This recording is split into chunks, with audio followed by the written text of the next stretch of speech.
దేవునికి మహిమ కలుగునుగాక. చెప్దామా హల్లెలూయా. మన ప్రభువును రక్షకుడైన యేసుక్రీస్తు ఘనమైన నామమున ఉదయకాలపు వేళలో దైవ సన్నిధి కూడి వచ్చిన మీ అందరికీ మొట్టమొదటిగా ప్రత్యేకమైన వందనాలు. అందరూ బాగున్నారా? సరిగట్టిగా దేవునికి స్తోత్రం చెప్దాం. హల్లెలూయా హల్లెలూయా. దేవుని సన్నిధానములో మరొకసారి మరొక వారం మనందరం కలిసి ప్రభును స్తుతించడానికి, ఆరాధించడానికి, ఆయన నామమును ఘనపరచుకోవడానికి ఈ మంచి సమయాన్ని ప్రభు ఇచ్చారు. ఇంతవరకు పాటలు పాడాం, ఆరాధన చేశాం, అలాగే దైవ వాక్యాన్ని మనం చదివాం. ఈ చదివినటువంటి వాక్యంలోంచి కొన్ని మాటలు మనం జ్ఞానం చేద్దాం. గత కీర్తన భాగంలో మనం ఈ లోక సంబంధమైనటువంటి మనుషులుగా మనం ఎలాంటి పాపాత్ములమో, పాపం అనేది మనలోకి ఎలాగొచ్చిందో, మన ఆది తల్లిదండ్రులైనటువంటి ఆదాము అవ్వలు ఏ విధంగా ఆజ్ఞను అతిక్రమించారో, ఆ వచ్చిన పాపం పరిహరించడానికి యేసుక్రీస్తు ప్రభువారు 2024 సంవత్సరాల క్రితం ఈ లోకానికి వచ్చి ఏ విధంగా ఆయన సిలువేయబడి రక్తం కార్చి మనల్ని నీతిమంతులుగా మార్చారో మనం నేర్చుకున్నాం. పాపాత్ములుగా ఉన్న మనము నీతిమంతులుగా మార్చబడ్డామని, నీతిమంతులుగా మార్చబడ్డ మనం దేవునికి పిల్లలమయ్యామని, దేవునికి పిల్లలమైన మనం దేవుని నామాన్ని ఎప్పుడు ఘనపరిచేవారుగా ఉండాలా, మహిమపరిచేవారుగా ఉండాలని, అంతేకాదు వ్యర్థమైన దాని మీద మనసు పెట్టకూడదని, అబద్ధమైన వాటిని వెతకూడదని కొన్ని మాటలు మొన్నటి వారం మనం జ్ఞాపకం చేసుకున్నాం. ఈ ఉదయకాలపు వేళలో కూడా కొంచెంసేపు దేవుని యొక్క వాక్యాన్ని మనం జ్ఞానం చేద్దాం. దేవుని సన్నిధానంలో దేవుడైన యెహోవా మనతో చెప్పినటువంటి మాట ఏంటి అని అంటే, నీకు ఏ కష్టం వచ్చినా, ఏ ఇరుకొచ్చినా, ఏ ఇబ్బంది వచ్చినా, ఇదిగో నేను నీకు తోడుగా ఉన్నాను కనుక నీవేం చేయాలి తెలుసా? నాకు మనవి చేయమన్నాడు. మత్తయి సువార్త 7:7 చెప్పాడు, అడుగుడి మీకు ఇవ్వబడును, వెదకుడి మీకు దొరుకును అన్నాడు. యోహాను సువార్త 15:7 చెప్పాడు, నాయందు మీరును మీ అందు నా మాటలు నిలిచున్నెడల మీకేది ఇష్టమో అడగండి అన్నాడు. ఇర్మియా గ్రంథం 33:3 చెప్పాడు, నాకు మొరపెట్టండి, నేను మీకు ఉత్తరం ఇస్తాను, మీరు గ్రహింపలేని గొప్ప సంగతులు, గూఢమైన సంగతులు నేను మీకు తెలియజేస్తానని చెప్పాడు. ఇది దేవుడు మనతో చెప్పినటువంటి మాట. ఇప్పుడు కష్టం వచ్చిందనుకోండి, మనం ఎవరితో చెప్పుకోవాలా? బాధ వచ్చిందండి, సమస్య వచ్చిందండి, శోధన వచ్చిందండి, ఇంట్లో ఇబ్బందులు వచ్చాయండి, ఇంట్లో పిల్లల వల్ల, ఇంట్లో భర్త వల్ల, ఇంట్లో భార్య వల్ల, ఇంట్లో తోబుట్ల వల్ల, ఎవరొకరి వల్ల ఏదో ఒక సమస్య వచ్చిందనుకుందాం, ఎవరితో చెప్పుకోవాలా? ఎందుకని? నాతో మీరు చెప్పండి, నన్ను అడగండి, నాకు మొరపెట్టండి, నేను మీకు ఉత్తరం ఇస్తానని చెప్పినటువంటి దేవుణ్ణి మనందరం కలిగి ఉన్నాం. గట్టిగా దేవునికి స్తోత్రం చెబుదాం. మొరపెడితే ఉత్తరం ఇచ్చి దేవుణ్ణి కలిగి ఉన్నాం. ఈ సంగతి మనం ఎరిగి ఏ కష్టం వచ్చినా, ఏ నష్టం వచ్చినా, ఏ వ్యాధి వచ్చినా, ఏ బాధలు వచ్చినా మనం ఎవరితో చెప్పుకోవాలా? దేవునితోనే మనం చెప్పుకోవాలా. ఎంతమంది అలా చెప్పుకునే వారికి ఉన్నాం?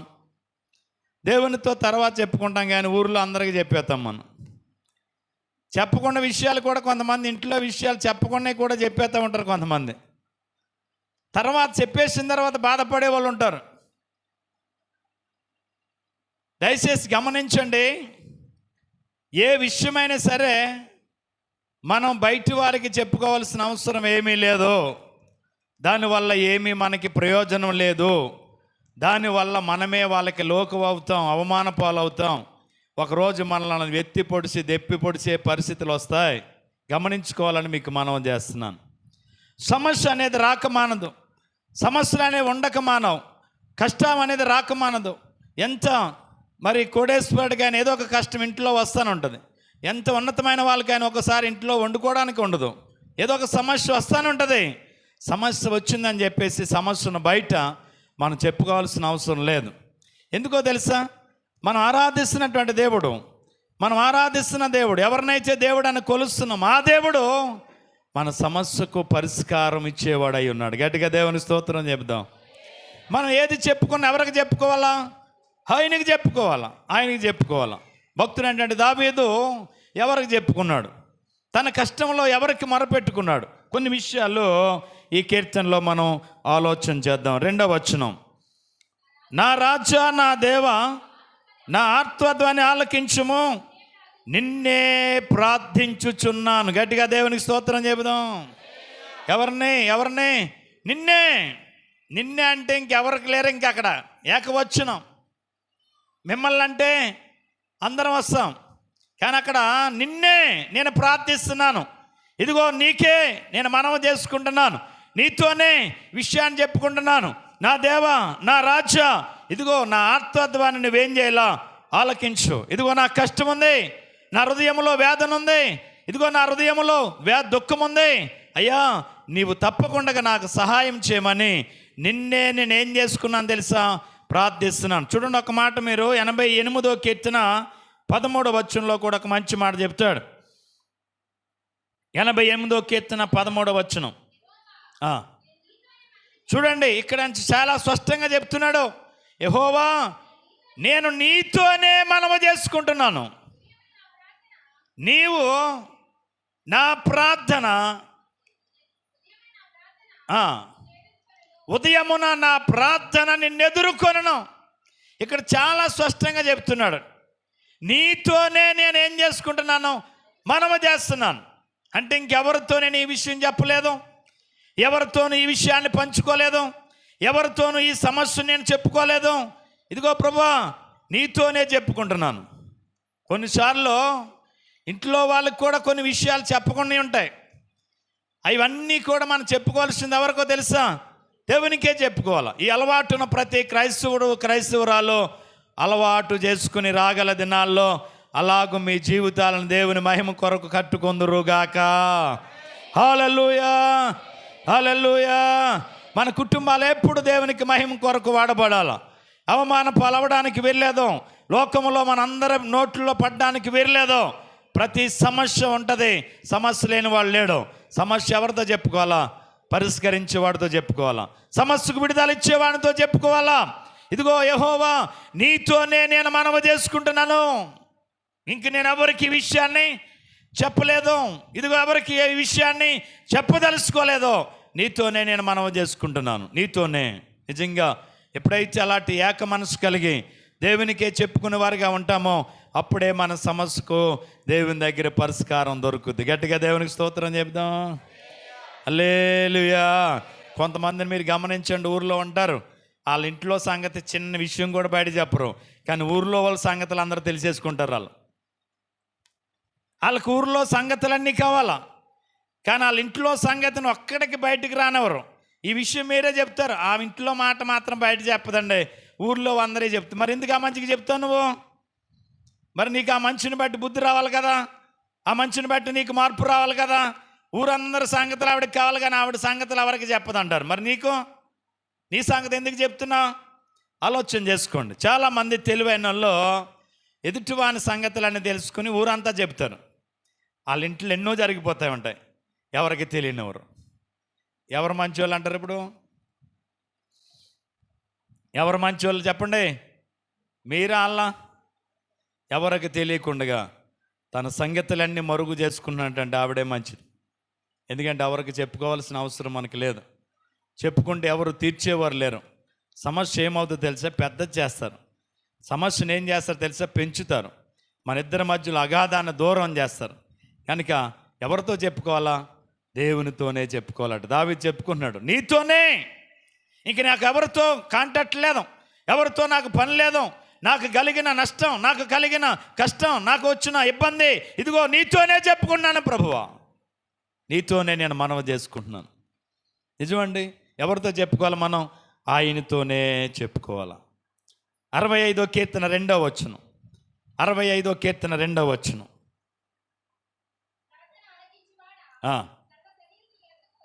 చూడండి, ఆయన ఏం ఆలకించేవాడు?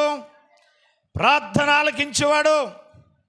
నువ్వేదైతే ఆయనతో చెప్తున్నావో, ఏదైతే ఆయనతో చెప్పడానికి ఇష్టపడ్డావో, ఏదైతే చెప్పదలిచావో అవన్నీ ఆయన ఏం చేసేవాడు అయి ఉన్నాడు తెలుసా? ఆలకించు దేవుడు. గట్టిగా దేవునికి స్తోత్రం చెబుదాం. హల్లెలూయా. ఎంతమంది పొద్దుటే ఉదయము కాగానే మన సంగతులన్నీ ప్రభుతో చెప్పుకునే వారికి ఉన్నారు? మేము 91, 92లో నాది ట్రైనింగ్. 91 జూన్ నెల 6వ తారీఖున కాకినాడలో జాయిన్ అయ్యాను నేను. 91 జూన్ 6. ఆ తర్వాత నుంచి నెలకొకసారి ఆల్ నైట్ ప్రేయర్ జరిగేది మాకు. నెలకొకసారి ఆల్ నైట్ ప్రేయర్.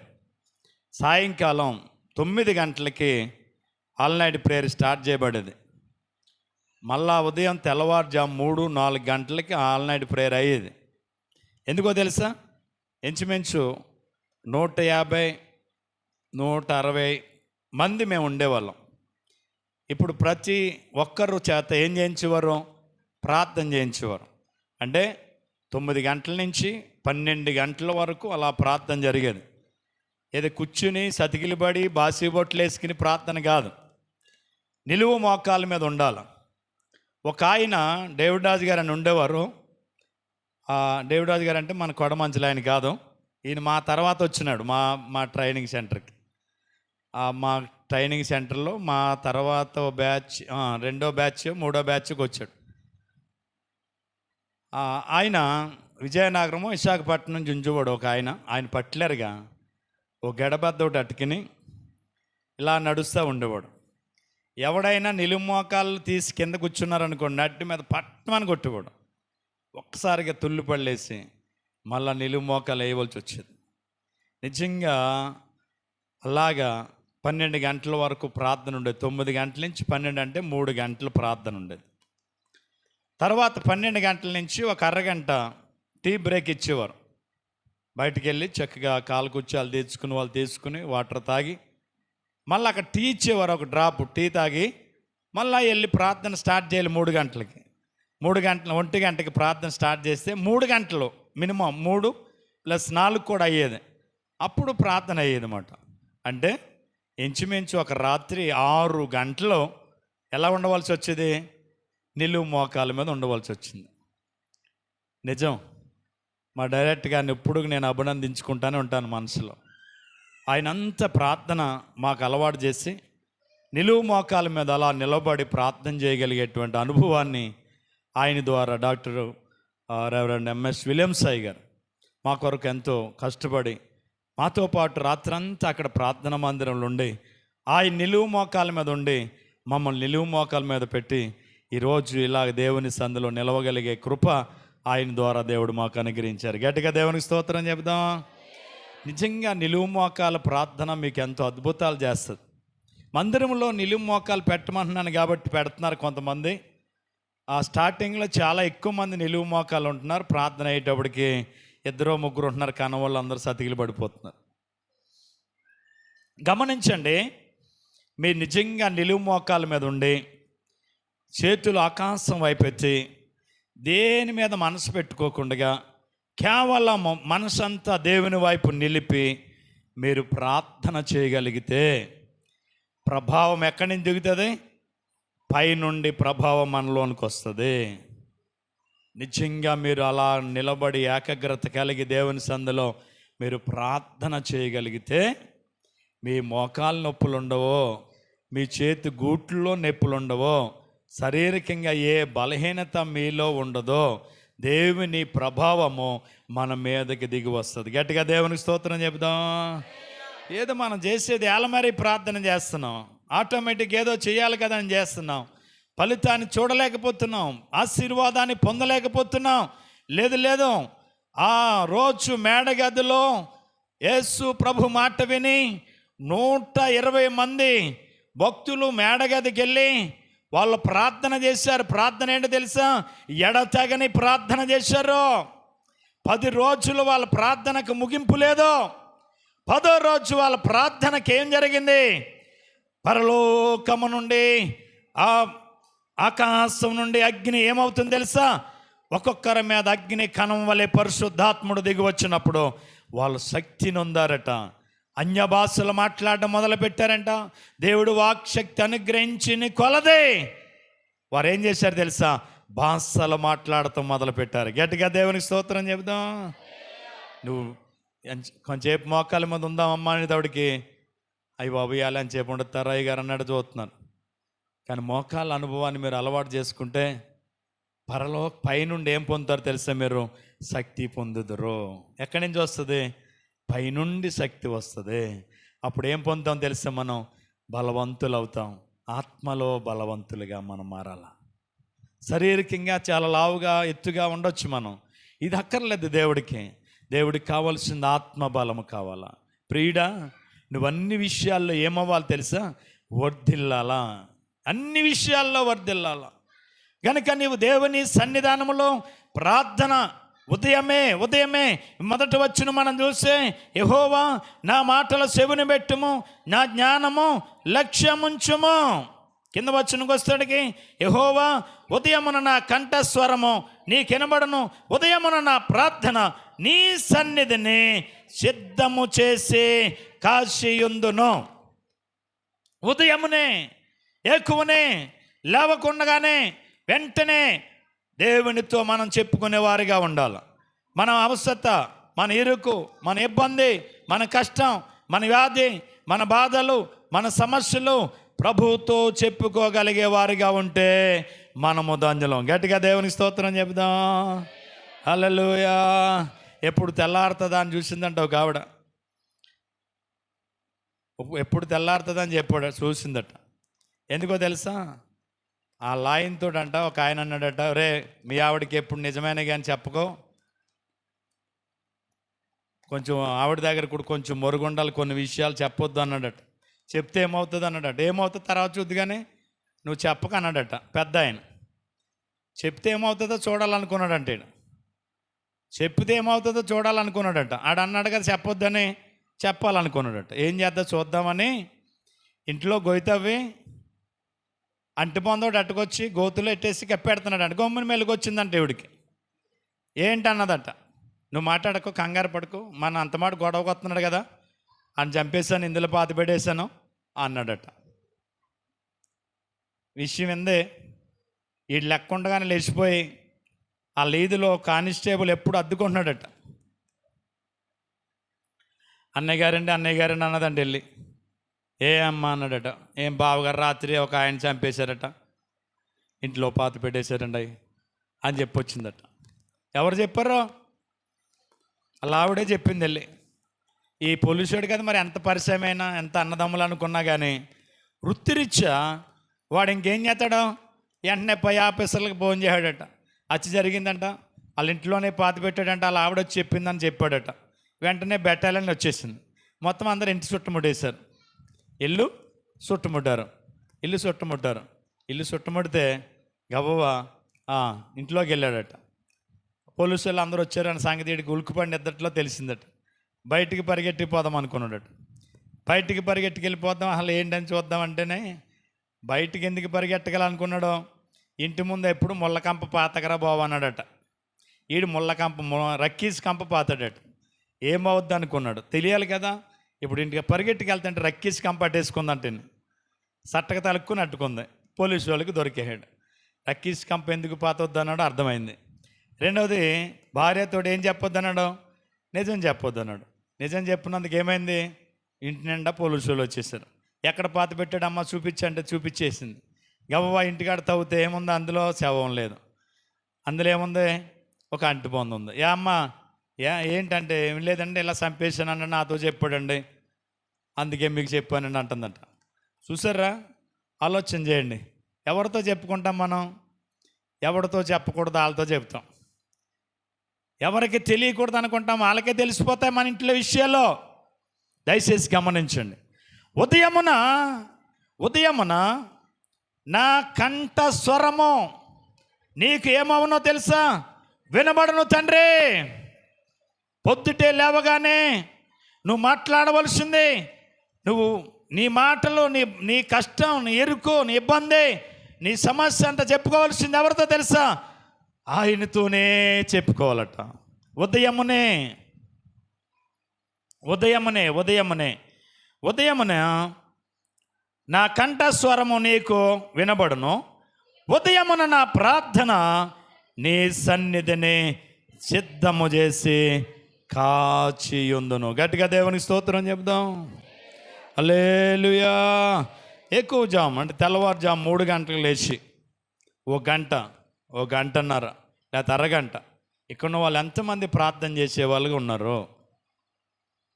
ఎంతమంది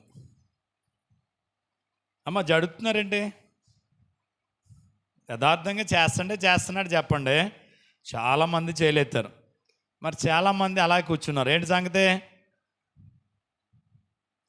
అంటే పొద్దుటే లేచి అలవాటు లేదంటారా? మనకి ఎండకి లెగుతారా? అలవాటు చేసుకోండి. ఉదయమునే తెల్లవారకుండగానే మన కంఠస్వరము, మన మాట ఎవరికైనా పడాలా? మన ఇంట్లో బాధలు, ఆ రాత్రి మనకు కలిగిన సమస్యలు, మనకు వచ్చిన ఇబ్బందులు, మనం విన్న మాటలు అన్నిటినీ ఎవరితో చెప్పుకోవాలా? దేవునితోనే చెప్పుకోవాలట. గట్టిగా దేవునికి స్తోత్రం చెప్దాం. హల్లెలూయా.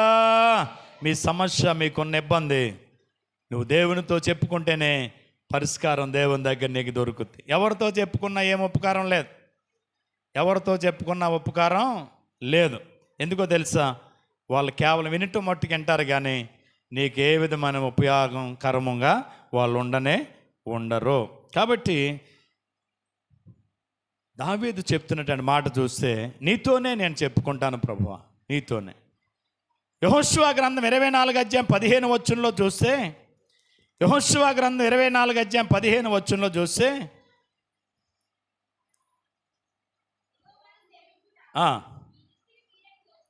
తోచిన ఎడలా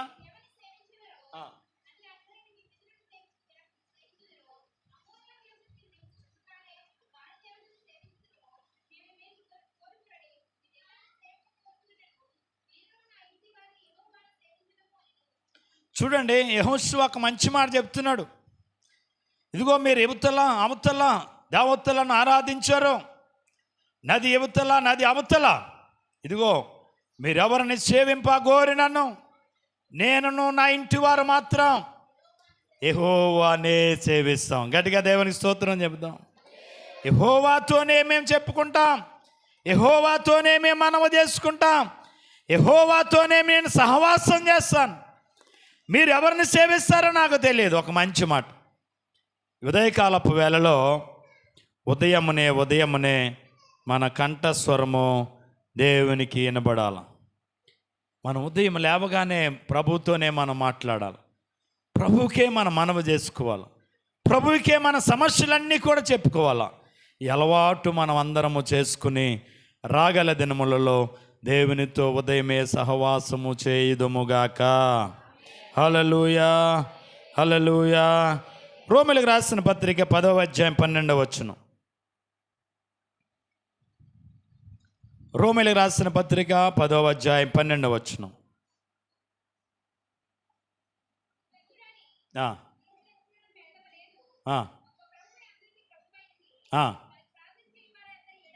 తనకు ప్రార్థన చేయవారి అందరి ఎడల కృప చూపుటకు ఐశ్వర్యవంతుడై ఉన్నాడు. గట్టిగా దేవునికి స్తోత్రం చెబుదాం. ప్రార్థన ఎవరు చేస్తారు? వాళ్ళ పిల్లలు అవ్వచ్చు, పెద్దోళ్ళు అవ్వచ్చు, యవనస్తులు అవ్వచ్చు, వృద్ధులు అవ్వచ్చు, బాలురు అవ్వచ్చు.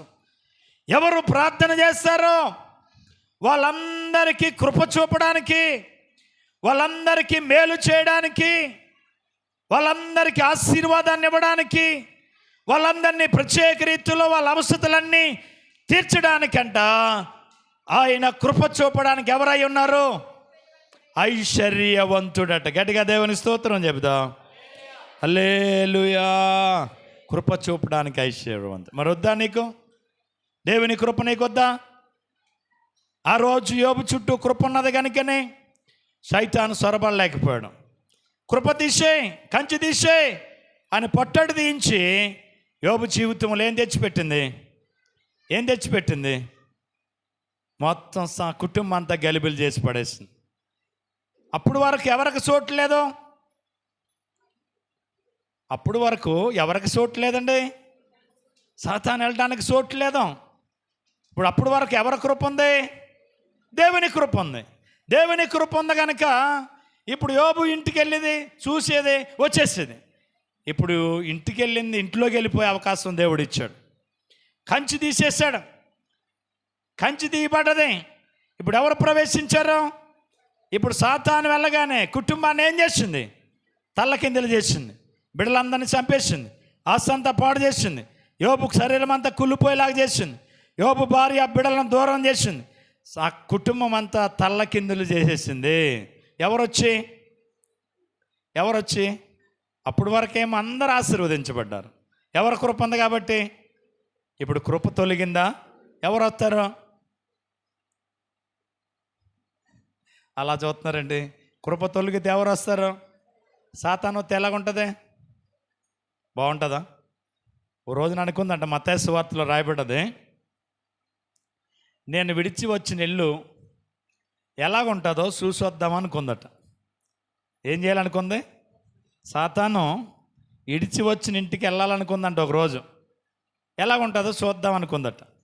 చూద్దామని అనుకుని వెళ్ళేటప్పటికంట ఆ ఇల్లంట చక్కగా అలికేసి ఏం చేస్తుందట? చక్కగా అలికేసి ముగ్గులెట్టి ముత్తాపు చేసి ఉందంట. కానీ ఇంట్లో ఎవరో లేరట. ఎవరు లేకపోవడం చూసి ఏమనుకుందట? ఏం చేసిందట? చూడండి, ఏం చేసిందట? అదే సెట్టదంట. తనకంటే మత్తయి సువార్త 12:44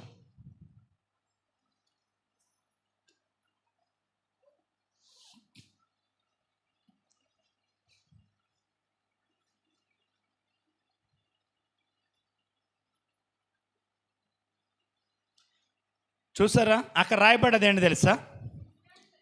విశ్రాంతి దొరకనందున నేను వదిలి వచ్చిన నా ఇంటికి తిరిగి వెళ్ళుదని అనుకుని వచ్చి, అది ఆ ఇల్లు ఎవరు లేక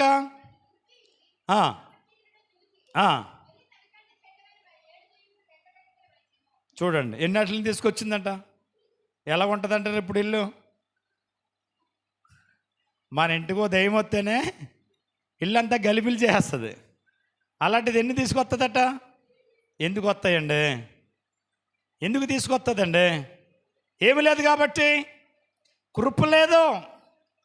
ఇవాళ దెయ్యాల నిలయముగా మన ఇల్లులు మారడానికి, మనం మారడానికి ఏమి లేకపోవటం?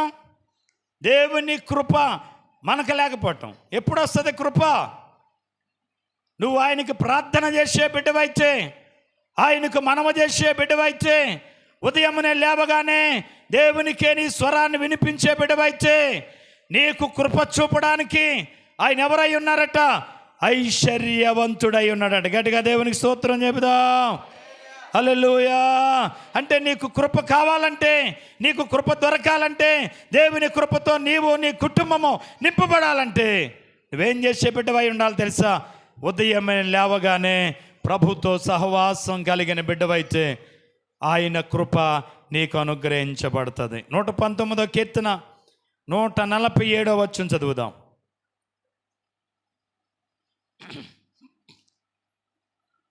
119వ కీర్తన 147వ వచనం. తెల్లవారక మునుపే నీ మాటల మీద నేను ఆశ పెట్టుకొని ఉన్నాను. ఎప్పుడండి? ఎప్పుడు మొరపెడుతున్నాడు అన్నాడు భక్తుడు? తెల్లవారక మునుపే, ఇంకా చీకటి ఉండగానే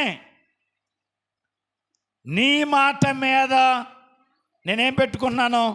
ఆశ పెట్టుకున్నాను. తెల్లారకుండగానే ఎక్కువనే దేవునితో మనం గడపగలిగితే, చెప్పుకోగలిగితే మన ప్రతి అవసరత ఆయన మహిమైశ్వర్యములో తీర్చబడుతుంది. 130వ కీర్తన 6వ వచనం. 130వ కీర్తన 6వ వచనం. కావలి వారు ఉదయము కొరకు కనిపెట్టుట కంటే నా ప్రాణము నీ కొరకు కనిపెట్టుచున్నదే.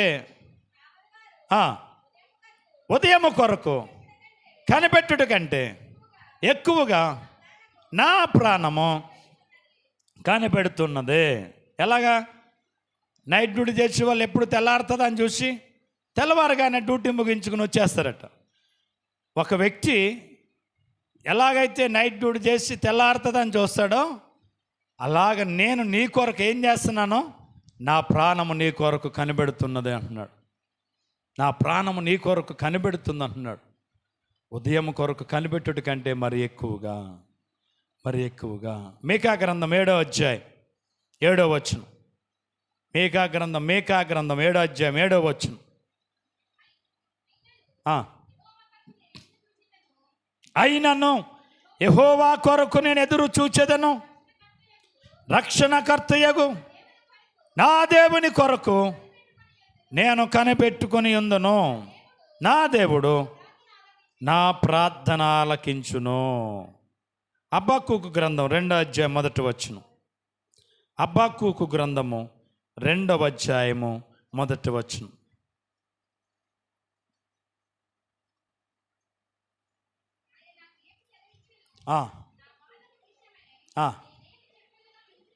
నేనేమి చెప్పుదునో చూచుటకై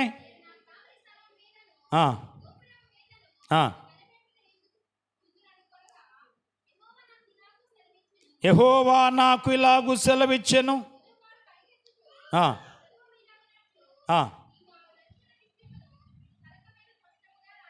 దేవునికి మహిమ కలుగునుగాక. హల్లెలూయా, హల్లెలూయా. ఇలాగ మనం భక్తులు తెల్లవారుకుండగానే చీకటి ఉండగానే దేవునికి ఏం చేసుకున్నారు? మనము చేసుకున్నారు. అలా మనం చేయగలిగితే ప్రతిఫలాలు మనం పొందుకోగలుగుతాం. ప్రార్థన ఏ విధంగా మేలు చేసిందో ఒక సంగతి, 3 సంగతులు నేను మీకు జ్ఞాపకం చేస్తాను. యెషయా గ్రంథం 38వ అధ్యాయం 1 నుండి 5 వచనాలు మనం త్వరగా చదువుదాం. హిజ్కియాకు మరణకరమైన రోగము సమీపించగా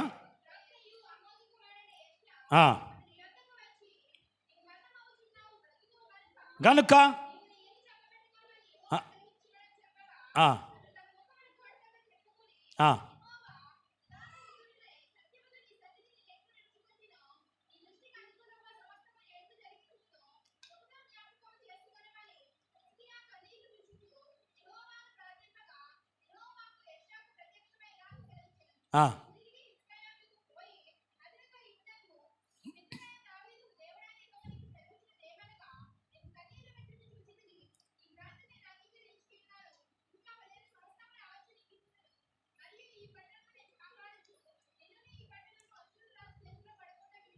దేవునికి మహిమ కలుగునుగాక. హిజ్కియాకు మరణకరమైన రోగం వచ్చిందట. ఇంకా ఆ రోగం మనిషిని ఏం చేస్తుందంటే చంపేస్తుందట. ఈ వార్త చెప్పమన్నాడు దేవుడు. హిజ్కియా సస్తావట, నువ్వు వెళ్ళి చక్క పెట్టుకోమని దేవుడు చెప్పాడు అన్నాడు యెషయా వచ్చి. ఈ వార్త విన్నటువంటి హిజ్కియా వెంటనే తన ముఖమును ఏం చేసుకున్నాడు తెలుసా? గోడతోడు తెప్పుకొని, ప్రభా కృపతో నన్ను జ్ఞాపకం చేసుకో, నేను ఎట్లు నీ సన్నిధిలో నడుచుకుంటున్నావు, నువ్వు దయచేసి జ్ఞాపకం చేసుకోమని కన్నీళ్లు కార్చి ప్రార్థన చేస్తే మరణము నుంచి దేవుడు తప్పించి 15 సంవత్సరాల ఆయుష్నిచ్చాడట. గట్టిగా దేవుని స్తోత్రం చెప్దాం. ఎన్ని సంవత్సరాల ఆయుష్ ఇచ్చాడు? ఏం చేశాను అంటే ప్రార్థన ఏం పెంచింది? ఆయుష్నిచ్చింది. 31వ కీర్తన 22వ వచనం. 31వ కీర్తన 22వ వచనం. భీతి చెందినవాడునై నీకు కనబడకుండా నాశనమైతిని అనుకుంటేనే, అయినను నేను నీకు మొరపెట్టగా నీవు నా విజ్ఞాపనల ధ్వని ఆలకించితివి. గట్టిగా దేవుని స్తోత్రం చెప్దాం. భీతి చెందినవాడు అంటే ఇంక చచ్చిపోతానని అనుకున్నాడట. అయినా కానీ దేవునికి ఏం చేశాడట? మొరపెట్టాడట. దేవుడు ఏం చేశాడట? ఆయన విజ్ఞాపనల ధ్వని ఆలకించి ఆ చచ్చిపోతావన్నవాడికి మరలా ఆయుష్నిచ్చాడట. దేవునికి స్తోత్రం చెబుదాం. 21వ కీర్తన 4వ వచనం. ఆయుష్ నిమ్మని అతడు నిన్ను వరమడగగా నీవు అతనికి అనుగ్రహించితివి. సదాకాలము నిలుచు దీర్ఘాయువు నీవు అతనికి దయచేసి ఉన్నావు. దేవునికి స్తోత్రం చెబుదాం. అంటే ఆయుష్ని ఎవరు పెంచారో, ఎవరు పెంచుతారో? దేవుడే పెంచాలి. ఆయుష్ నిమ్మని నువ్వు వరమడగగా అది దేవుడు అనుగ్రహించాడట. ఒకటి. రెండవది చూడండి, రెండవది మూయబడిన గర్భాన్ని దేవుడు తెరిచాడు. దేనివల్ల అంటే ప్రార్థన వల్ల. ఆదికాండం 25:21. ఆదికాండం 25:21. ఇస్సాకు భార్య గొడ్రాలు గనుక అతడు ఆమె విషయమై యెహోవాను ప్రార్థించ వేడుకొను. యెహోవా అతని ప్రార్థన వినును గనుక అతని భార్య అయిన రిబ్కా గర్భవతి ఆయను. అంటే ఇస్సాకు చేసిన ప్రార్థన దేవుడు విని రిబ్కా యొక్క గర్భాన్ని ఏం చేశాడు? దేవుడు తెరిచాడట. ఇస్సాకు యొక్క భార్య గుడ్రాలుగా ఉండిపోతాం ఇస్సాకు చూచి దేవుణ్ణి వేడుకున్నప్పుడు ఆ ప్రార్థన ఇస్సాకు భార్య గర్భాన్ని తెరిచిందట. తర్వాత ఇంకొక ప్రార్థన మీకు జ్ఞాపకం చేస్తాను. యెహోషువ గ్రంథం 10:12. యెహోవా ఇశ్రాయేలుల ఎదుట దినమున యెహోషువ యెహోవాకు ప్రార్థన చేశాను. సూర్యుడా నువ్వు గిబియోన్లో నిలువము, చంద్రుడా నువ్వు అయాలోయలో నిలువము. పగ తీర్చుకున్న వరకు సూర్యుడు నిలిచెను, చంద్రుడు ఆగెను. చూడండి, సూర్యుడు అంటే ఒక రోజు అంతా అక్కడ ఉండిపోడట, చంద్రుడు అంటే ఒక రోజు అంతా అక్కడ ఉండిపోడట. ఏం చేసాను? యెహోషువ ప్రార్థన చేయగా సూర్యుడు బయలుదేరినోడు సూర్యుడు అక్కడే ఉన్నాడట, చంద్రుడు అక్కడే ఉన్నాడట. ఒక రోజంతా వాళ్ళు రాలేదంట. అందుకే ఆ సంవత్సరంలో ఒక రోజు మనకు తక్కువ. సంవత్సరాల్లో ఏం తక్కువ వస్తుంది? ఒక రోజు తక్కువ వస్తుంది. ఎందుకు తక్కువ? ఒక రోజంతా యెహోషువ ప్రార్థన దేవుడు విని సూర్యుడిని ఆపాడంట, చంద్రుని ఎక్కడోళ్ళు ఇద్దరిని అలాగే ఉంచేసేటట్టు. ఆ తర్వాత జనులు వాళ్ళ పగ తీరా వాళ్ళ శత్రువుల మీద ఏం తీర్చుకున్నారట? పగ తీర్చుకుని విజయాన్ని పొందారట. దేవునికి స్తోత్రం, హల్లెలూయా.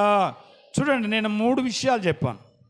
ఒకటి, ప్రార్థన ఆయుష్ని ఏం చేసింది? పెంచింది. రెండవది, ప్రార్థన మూయబడిన గర్భమును తెరిచింది. 3, ఒక రోజంతా ప్రార్థన సూర్యుడిని చంద్రుడిని ఆపగలిగింది. గట్టిగా దేవునికి స్తోత్రం చెప్దాం, హల్లెలూయా. ఈ ప్రార్థన మనం ఏం చేయకూడదు? నిర్లక్ష్యము చేయకూడదు. ప్రార్థన మనకు ప్రతిఫలం ఇస్తుంది. ప్రార్థన ద్వారా కృపను పొందుకుంటాం. ప్రార్థన ద్వారా మన ప్రతి అవసరతలు తీర్చబడతాయి. కనుక ఈ ప్రార్థన చేయడానికి ఏం వహించకూడదు? నిర్లక్ష్యం వహించకుండా ప్రార్థన మనం చేయగలిగితే ఆశీర్వాదాన్ని పొందుకోగలుగుతాం. గట్టిగా దేవునికి స్తోత్రం చెబుదాం, హల్లెలూయా. ఈ ప్రార్థన లేని వారు ఉంటారట, వాళ్ళ గురించి ఏం చెప్పబడ్డది? ఒక మాట చెప్తాను చూడండి. మన కీర్తనకు వద్దాం. 5వ వచనం. డాంబికులు నీ సన్నిధిని నిలవలేరు. చూడండి, డాంబికులు అంటే ఏముండదు వాళ్ళ దగ్గర? ప్రార్థన ఉండదు, భక్తి ఉండదు, విశ్వాసం ఉండదు, నిరీక్షణ ఉండదు, వాక్యం చోటు ఉండదు. వీళ్ళెవరంటే డాంబికులు. పైకి అడావుడిగా ఉంటారు తప్ప ఏముండదు. డొక్క చింపితే అక్షర ముక్కలేనోడంట ఇన్సర్ట్ చేస్తాడట. డిగ్రీ చేసినోడు ఇన్సర్ట్ చేయడానికి భయపడతాడట. తేడా ఏంటి? ఆడి దగ్గర జగన్ గారి పెన్ ఎంత ఖరీదో అంత పెన్ ఉంటుందంట. ఆడి దగ్గర అంత ఖరీదైన పెన్ జేబులెట్టుకు తిరుగుతాడు. తీరా చూస్తే రాయమంటాడు, ఏం రాయలేడు. ఎవడు రాయమంటాడు? ఎవడు చదవమంటాడు? ఉందాతనంగా ఉంటాడు ఒక్కొక్కడు, అంతే. ఎవడేడు? ఏమీ రానోడు. కొంతమంది సమాజంలో ఏమీ రానోళ్ళు అడావుడుగా ఉంటారు. అన్నీ వచ్చిన వాళ్ళు అంటే అణిగిమెనుగా ఉంటారట. అన్నీ కలిగి ఉన్నవాడు కూడా అణిగిమెనుగా ఉంటుందట. ఏమీ లేనివాడు అంటే ఎగిరెగిరి పడుతుందట. అంటే మనం ఎవరు అని అంటే ఇక్కడ చెప్పబడ్డది డాంబికులు. అడావుడి పెద్ద అడావుడి చేస్తారు, ఏముండదు వాళ్ళ ఇంటికాడ. వాళ్ళ ఇంట్లో ప్రార్థన ఉండదు. మనల్ని కనవాళ్ళని అలా చేస్తారేంటమ్మా, ఇలా చేస్తారేంటి, మీరు ప్రార్థన చేయాలంటారు. వాడి దగ్గర ప్రార్థన ఉండదు. డాంబికులంట ఎవరు తరమకుండగానే ఏమవుతారని ఉంది, పారిపోతారని వాక్యం చెప్తుంది. డాంబికులుగా ఉండకూడదట. మనం ఎవరికో కనబడాలని కాదు మనం చేయవలసిన ప్రార్థన. మనం చేసే ప్రార్థన మనకు ప్రతిఫలం ఇవ్వాలా. మనం చేసే భక్తి మనకు మేలు చేయాలా. ఎవరికో కనబడాలా, ఎవరో చూడాలని వేషధారుల వల్లే మన ప్రార్థన రాజ్యమోగల్లో చేయవలసిన పని లేదు. మన ప్రార్థన అంటే ఏంటంటే దేవునితో మాట్లాడుకోవటం. మనం దేవునితోనే మాట్లాడుకోవాలి, దేవునికే మన విషయాలు చెప్పుకోవాలి. అంతే తప్ప ఎవరు వింటారు, ఎవరో చూస్తారు, అబ్బా ప్రార్థనా పరులు అనుకుంటారని ఎవరిలో మెప్పు కోసం మనం ఏమి చేయవలసిన అవసరం లేదు. డాంబికులుగా మనం ఉండకూడదట. 73వ కీర్తన ఒక్క మాట చూద్దాం. 72వ కీర్తన 7వ వచనం. ఆ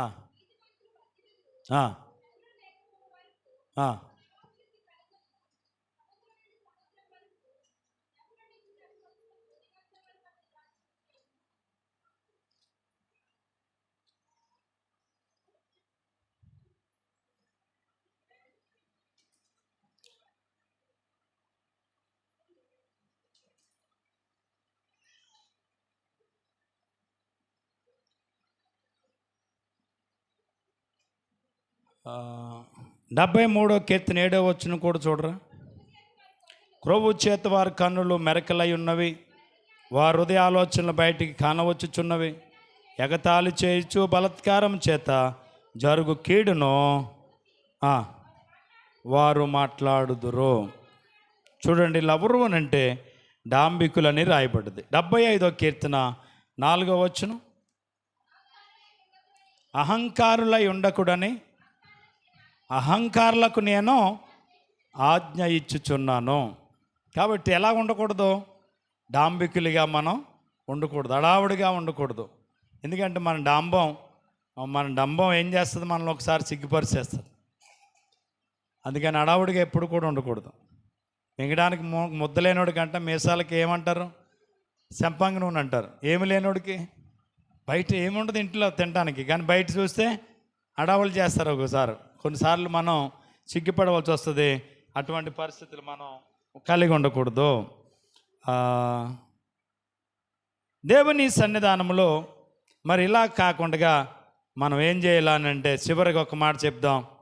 ఎందుకంటే 11వ వచనం చదువుదాం మన కీర్తనలో. చివరిగా, నిన్ను ఆశ్రయించు వారందరూ సంతోషిస్తారు, నీవే వారిని కాపాడుదువు గనుక వారు నిత్యము ఆనందధ్వని చేయుదురు. కనుక మనం చేయవలసింది ఏంటంటే దేవునికే మనం ప్రార్థన చేయాలా.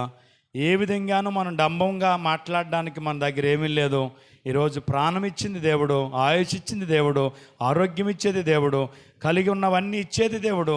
ఏది ఆయన లేకుండా ఏది మనకి కలగలేదు. మన గొప్పతనం వల్ల ఏది మనం చేయలేం. ఒకటే చేయగలం, ఒకటే చేస్తున్నారు చాలామంది.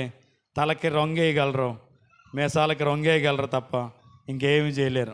ఇది వికటిస్తే మాత్రం మొత్తం కలరే మారిపోతుంది. మనసు చూడడానికి కూడా అసహ్యంగా అయిపోతారు. ఇది ఒకటే చేయగలరు తప్ప అంతకంటే ఇంకేమీ మనం చేయలేము. కానీ ఏం చేయాలి, దేవుడు అన్నీ ఆయనే చేయాలా. కనుక డంబంగా మనం ప్రవర్తించడానికి లేదు. కానీ మనం చేయవలసింది ఒకటే, ఆయన్ని మనం ఆశ్రయించాలట. దేవుని ఆశ్రయించి వారు ఏం చేస్తారట, నిత్యము సంతోషిస్తారట. ఎందుకంటే నిత్యము ఆయన మనల్ని కాపాడే దేవుడై ఉన్నాడు. దినవృత్తాంతాల మొదటి గ్రంథం 2వ గ్రంథం 14వ అధ్యాయం 4వ వచనం. ముగిస్తాను నేను. దినవృత్తాంతాల 2వ గ్రంథం 14వ అధ్యాయం 4వ వచనం.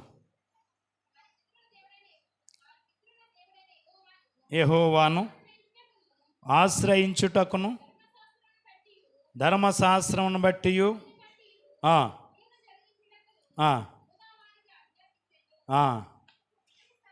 చూడండి, వీళ్ళందరూ ఏం చేయడానికి, యెహోవాను ఆశ్రయించడానికి, ధర్మశాస్త్రమును గైకొనడానికి వారికి పిలుపు ఇవ్వబడ్డదట.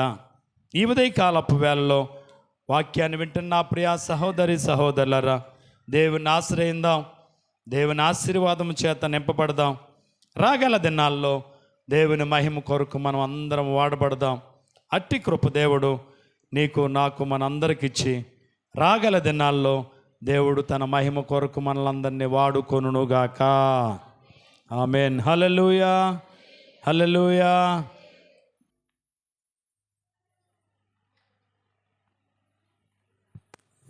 దేవునికి మహిమ కలుగునుగాక.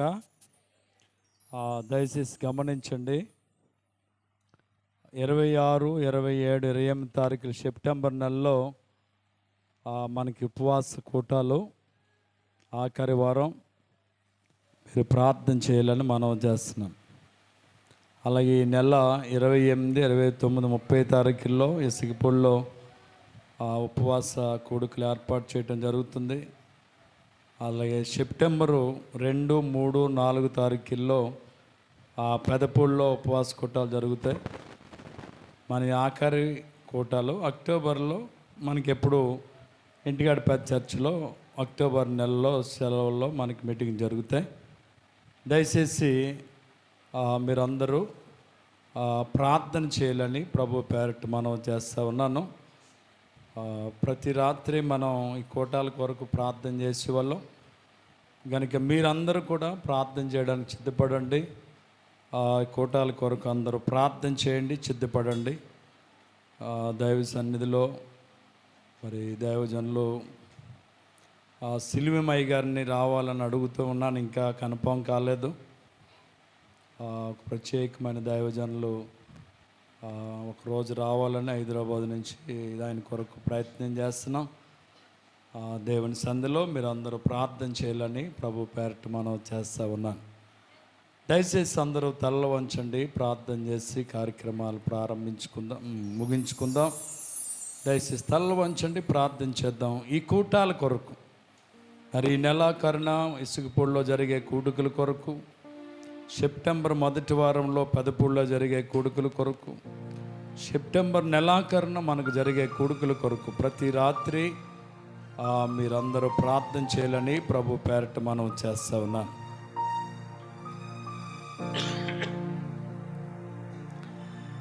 మహాపరిశుద్ధుడైన తండ్రి, నీ ఘనమైన ఉన్నతమైన నామానికి వందనాలు. నీ ఉచితమైన మహాకృపచేత గడిచిన కాలమంతా కాపాడావు. నీ పాద సన్నిధిలో మమ్మల్ని అందరినీ కూడా సజీవులుగా ఉంచి నిన్ను స్తుతించుకునే వారిగా మమ్మల్ని ఉంచినందుకు స్తోత్రం. పాటల్లో, ప్రార్థనలో, ఆరాధనలో, వాక్య పరిసరలో మీరు మాతో ఉన్నందుకు స్తోత్రం. ఇంతవరకు తండ్రి జరిగిన కార్యం అంతట్లో సహాయం చేసిన మా తండ్రి, ఇకను నీ కృపతో మమ్మల్ని నింపండి. రాగల దినాల్లో నీ మహిమ కొరకు మమ్మల్ని వాడుకోండి ప్రభువా. స్తోత్రాలు. కూడి వచ్చిన చిన్నబిడ్డ మొదలుకొని పెద్దవారు వరకు ప్రతి ఒక్కరిని పేరు పేరు వారు చొప్పున మీరు దీవించి ఆశీర్వదించండి. చాలామంది బిడ్డలు రాలేకపోయారు. అందులో బలహీనైన వారు ఉన్నారు, రోగులైన వారు ఉన్నారు, సమస్యలతో ఉన్నవారు ఉన్నారు. వారందరికీ విడుదల మీరు ఇమ్మని అడుగుతున్నాను. నాగరాజు గాయాన్ని కట్టండి, స్వస్థ ఇవ్వండి. మంగమ్మ గారికి ఉన్న బలహీనతను ముట్టండి, స్వస్థపరచండి. ఇంకా బలహీనైన ప్రతి బిడ్డని కూడా మీరు బలపరిచి, స్వస్థపరిచి, ఆరోగ్యం ఇచ్చి నీ కృపతో నింపండి. వచ్చిన చిన్న బిడ్డ మొదలుకొని పెద్దవారు వరకు మీ దేవునితో నింపండి. ఎవరి ఆశతో నీ సంధికి వచ్చారో ఆశగల ప్రాణాలు తృప్తిపరచండి. సమస్యలు ఉన్నవారికి విడుదల ఇవ్వండి. ఇరుకుల్లో ఉన్నవారికి, ఇబ్బందుల్లో ఉన్నవారికి విడుదల ఇవ్వండి. ఉద్యోగాల కొరకు ఎదురు చూస్తున్న వాళ్ళకి మంచి ఉపాధి ఇవ్వండి. వివాహాల కొరకు ఎదురు చూస్తున్న వాళ్ళ జీవితాల్లో గొప్ప కార్యాలు జరిగించండి. బిడ్డల కొరకు ఆశ ఎదురు చూస్తున్న వాళ్ళ గర్భాలు తెరవండి. అయ్యా, నీ ప్రత్యేకమైన కృపతో ప్రతి బిడ్డను నింపండి. విదేశాల్లో ఉన్న మా సంఘి బిడ్డలందరినీ దీవించండి. వాళ్ళ వాళ్ళు విడిచి వెళ్ళిన కుటుంబాలు దీవించండి. వాళ్ళు చేయు పనుల్లో మీ తోడు కాపుదల ఇవ్వండి, భద్రత ఇవ్వండి. గొప్ప దేవుడా నీకు వందనాలు. ఈ నెల 28, 29, 30 తారీఖుల్లో ఇసుకపూడిలో జరిగే ఉపవాస కూడుకులు బడి ప్రార్థన చేస్తున్నాం. ఆశీర్వాదకరంగా జరిగించండి. అలాగే సెప్టెంబర్ 2, 3, 4 తారీఖుల్లో జరిగే పెదపూడిలో జరిగే ఉపవాస కూటాలు ఆశీర్వాదకరంగా జరిగించండి ఆయన. అలాగే ప్రభువా నీకు వందనాలు. సెప్టెంబర్ నెల 26, 27, 28 తారీఖుల్లో ఇక్కడ జరిగేటువంటి ఉపవాస కూటాలు ఆశీర్వాదకరంగా జరిగించండి. ఎవరు ఏ సమయాన్ని ఏ దైవజనులు ఈ స్థలానికి పిలవాలని అనుకుంటున్నామో వాళ్ళని మీరు సిద్ధపాటు చేయండి. అయ్యా, మా ఆలోచన వేరు, నీ చిత్తమే జరిగించి ఈ కూటుకులన్నిటి ద్వారా మీరు మహిమ పొందండి. అనేక నూతనాత్మల రక్షణలోకి రావటానికి కృప దయచేయండి. బలహీనులను బలపరచబడాల, రోగులు స్వస్థపరచబడాలి, సమస్యలు ఉన్న వారికి విడుదల కలగాల. అయ్యా, గొప్ప కార్యాలు మీరు జరిగించి నీ నామాన్ని మహిమ తెచ్చుకోండి. గొప్ప దేవుడా, నీ కొందనాలు. ఈ యొక్క ఉదయకాలపు వేళలో నీ సంధి కూడి వచ్చి ఆరాధనలో పాల్గొన్న ప్రతి బిడ్డను కూడా మీరు దీవించి ఆశీర్వదించండి. అలాగే ప్రభువా, బిడ్డలు తీసుకొచ్చిన కానుకలను పిడుకులను మీరు దీవించి రెట్టింపు ఆశీర్వాదాలు బిడ్డలకు ఇవ్వండి. అయ్యా, నీ కొందనాలు. ఈరోజు రాలేకపోయిన వారు మేము కలిసి నీ రాకడ ఆలస్యమైతే మరొక వారంలో మేము నీ సంధిలో చేరి ప్రార్థించుకునే తరుణం సమయం మా బ్రతుకులో మీరు ఇమ్మని, ఘనత మహిమ ప్రభావాలు మీరే పొందమని, బలహీనలను బలపరచి రోగులను స్వస్థపరచమని మా ప్రభును ప్రియరక్షకుడైన యేసయ్య అతి శ్రేష్టమైన నామమున ప్రార్థించి స్తుతించి అడిగి వేడుకొనుచున్నాం పరమ తండ్రి. ఇప్పుడు మన తండ్రి అయిన దేవుని యొక్క ప్రేమయు, కుమారుని యేసు క్రీస్తు వారి యొక్క కృపయు, పరిశుద్ధాత్మ కనుని సహవాసము సమాధానము ఇటు కూడిన మనకును సర్వలోకములో ఉన్నటువంటి ఆయన నామమును ఎరిగిన ప్రతి ఒక్కరికి, బలహీనైన బిడ్డలకు, రోగులైన బిడ్డలకును, సమస్యలున్న బిడ్డలకును ప్రభువు కృప నిత్యము తోడై నడిపించును గాక. ఆయన సన్నిధి కాంతి మన మీద, మన బిడల మీద, మన కుటుంబాల మీద, సంఘం మీద నిత్యము నిలుచును గాక. యేసు రక్తమేచ్చ, సిలువ రక్తమేచ్చ, ప్రవేశ రక్తం సంపూర్ణ విషయం వాది కీలకనంత నాశనము కలుగును గాక. Amen, amen, amen. అందరికీ